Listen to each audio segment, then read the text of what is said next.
सम्बुद्धस्य पुण्यं चेतुरिसो कैरातीतं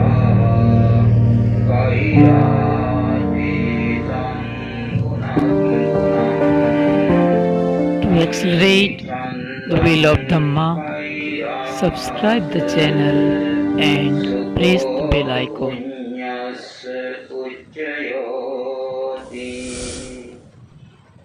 सदा पूजनीय भिक्षु संघ, श्रद्धावान उपासक उपासिकाएं, अभी आप लोग एक पुण्य कर्मों में हिस्सा ले रहा है। ये अनुस्मरणीय पुण्य कर्म है। बंदे अचिरानंद इस भिक्षु कोटि में रह रहे थे। पश्चिम बंगाल में जन्म लेकर वही शिक्षण ग्रहण करके भिक्षु जीवन प्राप्त करके उन्हें यहाँ आए हैं। जन्म स्थल से बहुत दूर ये ठिकाने में उनका देहांत हुए। का नाम भी अचिरानंद है। अचिर मानी छोटा, लंबी समय में, चिरकाल नहीं जब अचिर गया था। आनंद मानी खुशी, मानी छोटे समय में खुश होने वाला व्यक्ति। भगवान भी कहा जितना मिला उतने से खुशी होना। तो ये भिक्षु लोगों का एक लक्ष्य, जितना मिले उतने में खुशी होना। कई लोग जितना मिला उतने से खुशी नहीं होती, झगड़ा भी करते। लेकिन ये सुमेश्वर शिक्षा कामी लोग कहते हैं उन्हें जितना मिला उतने में खुश हो जाते हैं। भिक्षु जीवन में बहुत सारी चीजें सीखना पड़ता है। करणी मित्र सूत्र में भिक्षुओं के बारे में कहा, सबको तुझो सूझो। सबको माने भिक्षु लोग हर क्षेत्र में ज्ञानकारी होना चाहिए। हर काम करने के सक्षमता मिलना चाहिए। पूजो माने रुचि प्रतिपदा, और अपना जो कार्य गलत नहीं होना चाहिए, सीधा होना चाहिए। यानी यहाँ उच्च शब्द सीधा निर्वाण के लिए होना। सीधा निर्वाण के लिए जाने वाले रास्ता भिक्षु लोगों को वही जीवन ग्रहण करने के बाद कहते हैं, सब दुख निस्सरण निब्बाण सच्चीकरणार्थाय एतं खासावं तत्वा अब्बाजेतमं वन्दे अनुकंपामुपादाय। बंदे हमारे लिए अनुकंपा करें, वह चीवर देकर ये दुख संसार से मुक्ति पाने के लिए मुझे प्रवृत्ता कर दीजिए। ऐसी भिक्षुओं को याज्ञा करता है। सभी भिक्षु लोग चीवर दान देकर उन्हें प्रवृत्त कर देता है। जब प्रवृत्त कर होने वाले व्यक्ति के मन में ये याद रहना चाहिए, मैंने चीवर किस लिए मांगा? ये दुख संसार से मुक्ति पाने के लिए। तो भिक्षु का हर कदम ये दुख संसार से मुक्ति पाने के लिए होना चाहिए।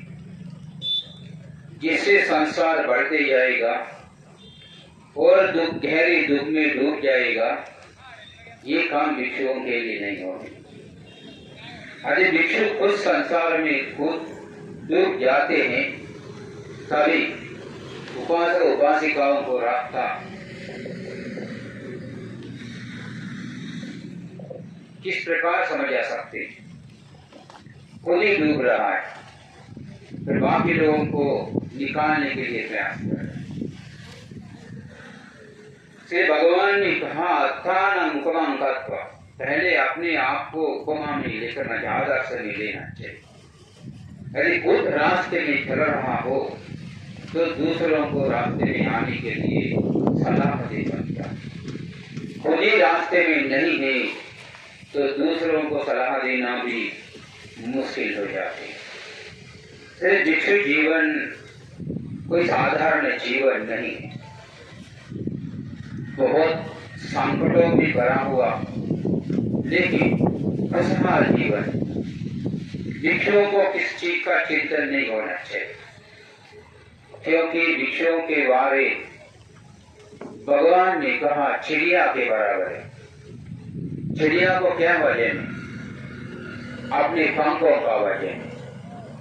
उसी प्रकार भिक्षुओं का वजन अपने पात्र होते, चीवर होते। चीवर ले ली, पात्र ले ली, कहीं भी चल सकता है, चिंतन नहीं।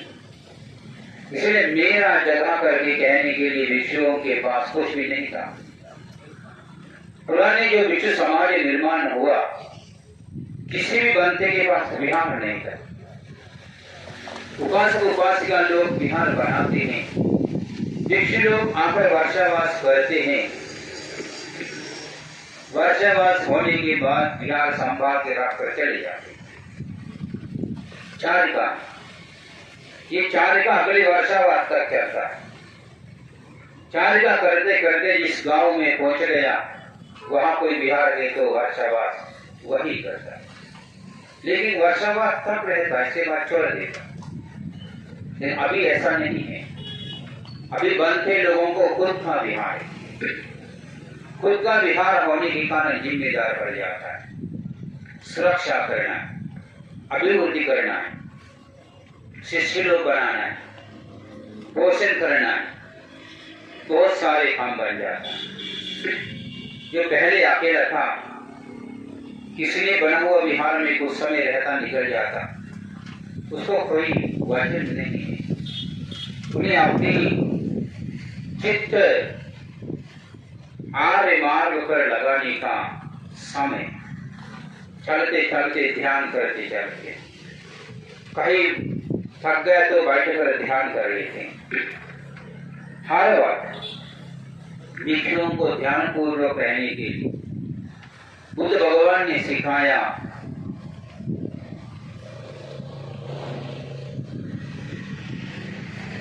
ये 4 प्रत्यय अनुभव करने के बाद प्रत्यवेक्षा करना है। 4 प्रत्यवेक्षा विषयों को है। वर्तमान प्रत्यवेक्षा है, अतीत प्रत्यवेक्षा है, धातु प्रत्यवेक्षा है। धातु प्रत्यवेक्षा मानी विपස්සना है। अतीत प्रत्यवेक्षण प्रतिकूल है। वर्तमान प्रत्यवेक्षा स्मृति के लिए। इसलिए भिक्षु को हर वक्त प्रत्यवेक्षा में रहना पड़ता है। बिना प्रत्यवेक्षा में गुजरने के लिए कोई भी बात नहीं, क्योंकि जो भी चीजें इस्तेमाल करता उसे हमेशा प्रत्यवेक्षा करना पड़ता है। ऐसा नहीं हुआ, यदि किसी कारणवश भूल गए तो अतीत प्रत्यवेक्षा। अतीत प्रत्यवेक्षा सुबह, दोपहर, रात। सुबह सूर्य उठने के पहले उठके भगवान को स्मरण करते, धर्मों को स्मरण करते, संघ को स्मरण करते, फिर अतीत प्रत्यवेक्षा करना चाहिए। दोपहर भोजन दान के बाद अतीत प्रत्यवेक्षा करता है। शाम को सोने के पहले अतीत प्रत्यवेक्षा करता है, क्योंकि यदि वर्तमान प्रत्यवेक्षा कहीं कहीं भूल गई, उसको ठीक करने के ये भिक्षु जीवन है।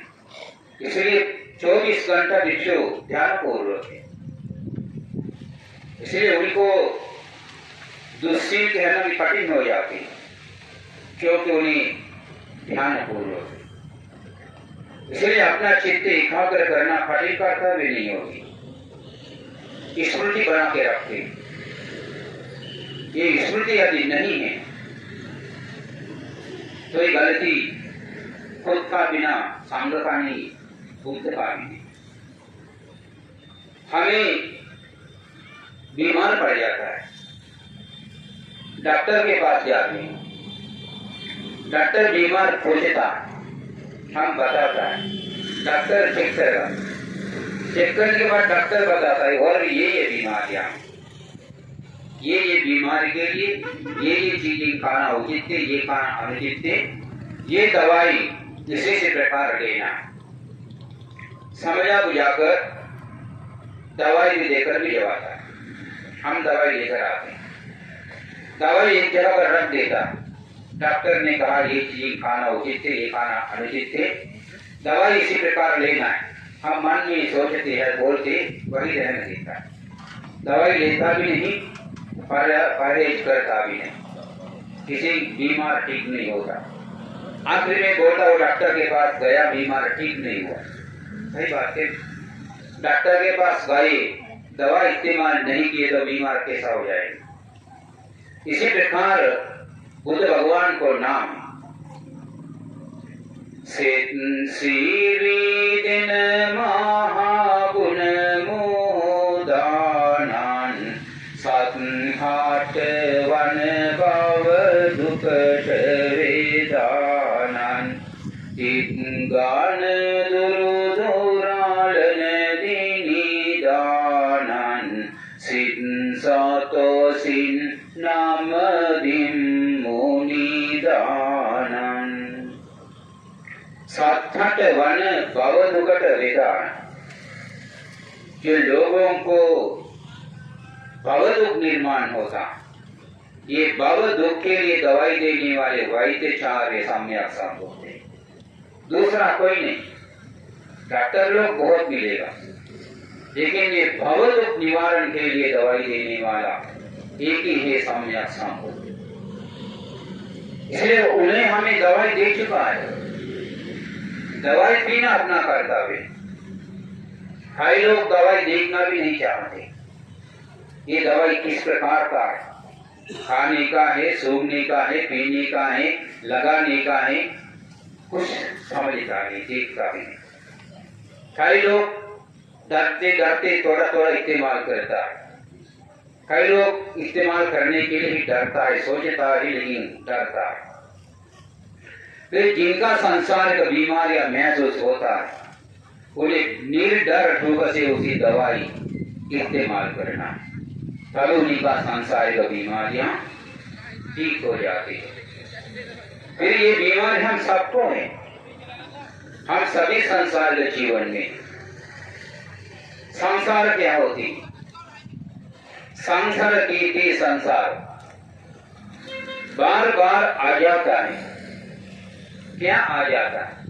पांच स्कंद, रूप वेदना संज्ञा संखार विज्ञान, ये पांच स्कंद बार भावों में बार बार आता है, इसलिए उसे संसार कहता है। ये पांच स्कंदों का निर्माण होना संसार में तो खत्म हो गया, संसार वही खत्म होता है। ये पांच स्कंद कैसे खत्म हो जाते? ये पांच स्कंदों के प्रति हमारा तृष्णा हमसे छूट जाना पड़ता है। इसलिए भिक्षु जीवन ये उसके लिए आते, व्यापार करने के लिए नहीं, चंद इकट्ठे करने के लिए नहीं, पैसे कमा के परिवार पालन करने के लिए नहीं, या तिजोरी भरा के रखने के लिए नहीं।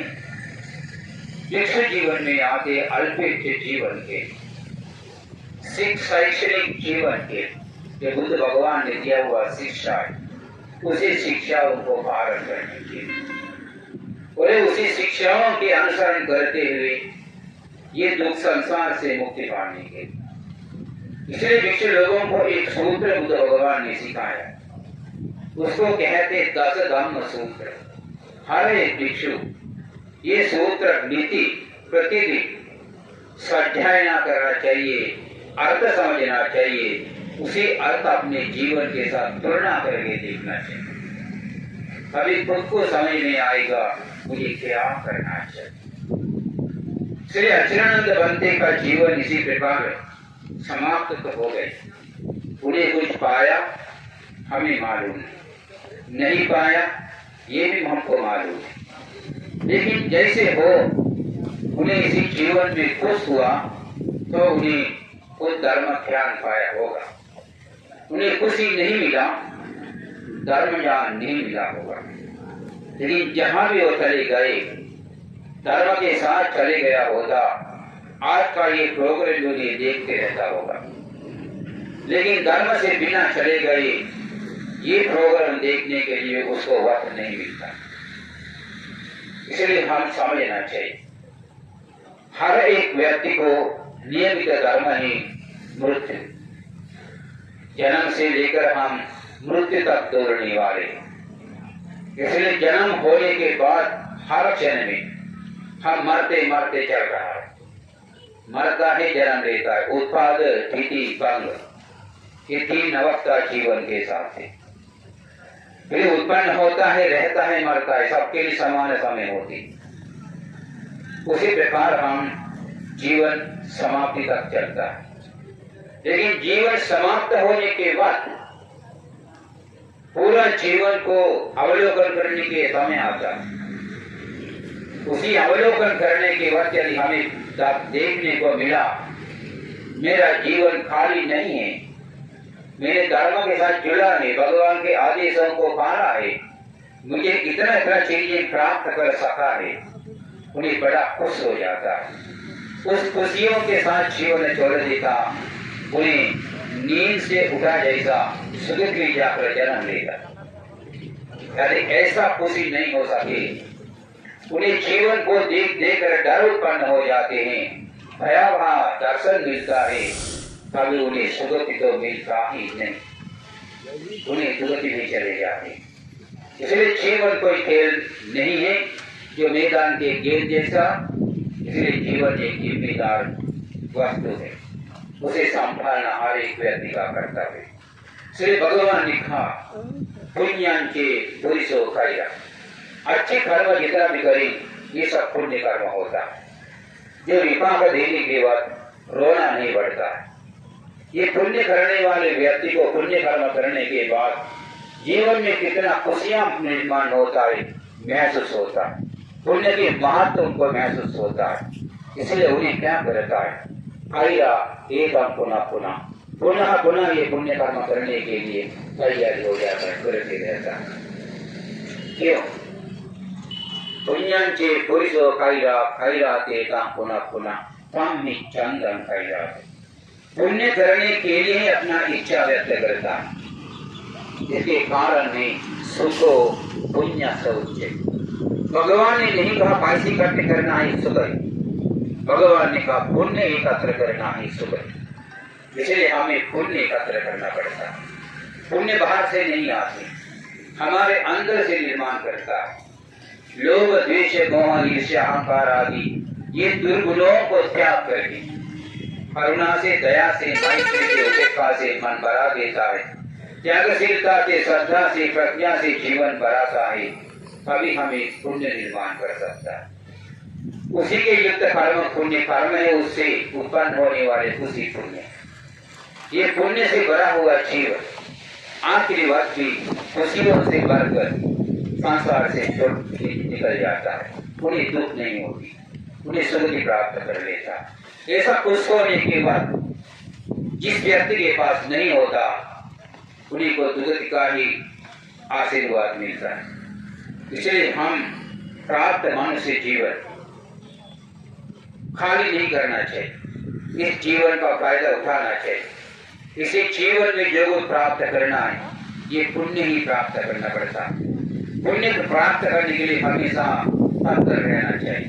हमसे अकुशल कैसा होता है खुद ही समझ कर रहना चाहिए, हमसे कुशल कैसा होना है वो भी कुछ समझ कर रहना चाहिए, तभी अकुशल दबा कर कुशल कर सके। इसलिए आप सभी को भी ये कुशल ये जीवन परलोक जीवन दोनों को सुधारने के लिए आवश्यक बनता है। संसार से मुक्ति पाने के लिए कुशलों का जरूरत हो जाता है। इसलिए आप लोग भी अपने जीवन में जितना भी पुण्य कर्म करेंगे उतना आपके जीवन को खुशियां मिलेगा। उसी खुशियां देखकर फिर से पुनः पुनः पुण्य करने के लिए मन लगेगा, पुनः पुनः पुण्य करके पुनः पुनः पुण्य एकत्रित कर सकते हैं। इसलिए बुद्ध भगवान ने कहा पुनः पुनः दानवती ददित्वा पुनः पुनः सत्वमुपेति प्राण। जो पुण्य कर्म करने वाले दान आदि पुण्य कर्म होते हैं, सभी पुण्य कर्मों का पहला पुण्य कर्म दान होता है। इसलिए दान आदि पुण्य कर्म पुनः पुनः करने वाले व्यक्ति उसी पुण्य कर्मों के बल पर पुनः पुनः स्वर्ग में जन्म लेता है। इसलिए हम लोगों को भी स्वर्ग में पुनः पुनः जन्म लेने के लिए नहीं है, एक ही बार निर्वाण को प्राप्त करने की जरूरत है, फिर पुनः पुनः संसार में आने का कोई जरूरत नहीं पड़ता है। इसलिए वही संसार दुखों से मुक्ति पाने के लिए आवश्यक पुण्य कर्मों को संचय करने के लिए अधिष्ठान सभी लोग अपने दिल में रखें, मन में रखें, उसी के अनुसरण करें और तिरत्न की आशीर्वाद से आप लोगों को उसी काम सफल होने के लिए आशीर्वाद देते हुए मेरा वाणी भी समाप्त करता हूँ। सबको जय हो, कल्याण हो, मंगल हो। सभीतियो विवर्जन्तु सर्वरोगो विनश्यतु माते भवत्वन्तरायो सुखी दीर्घायुको भव। भवतु सर्वमङ्गलं रक्षन्तु सर्वदेवता सर्वबुद्धानुभावेन सदा सत्ति भवन्तु ते। भवतु सर्वमङ्गलं रक्षन्तु सर्वदेवता सर्वधर्मानुभावेन सदा सत्ति भवन्तु ते। भवतु सर्वमङ्गलं रक्षन्तु सर्वदेवता To accelerate the wheel of Dhamma, subscribe the channel and press the bell icon.